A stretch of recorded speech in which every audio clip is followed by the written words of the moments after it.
Kung nawawala ka sa direksyon mo, sa gusto mong puntahan, na gusto mong abutin yung pangarap mo, yung goal mo sa buhay, na gusto mong magkaroon ng magandang future, kung nawawala ka dun, bumalik ka sa oras, dun sa matinding pakiramdam mo na tinatanong mo yung sarili mo, bakit mo gustong abutin yung pangarap mo?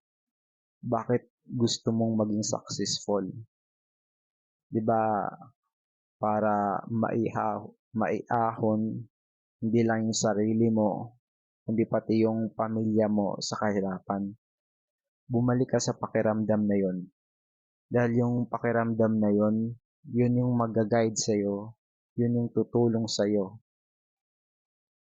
para maabot mo yung mga pangarap mo, yung mga gustong mong gawin, yung gusto mong maabot, yung goal mo sa buhay.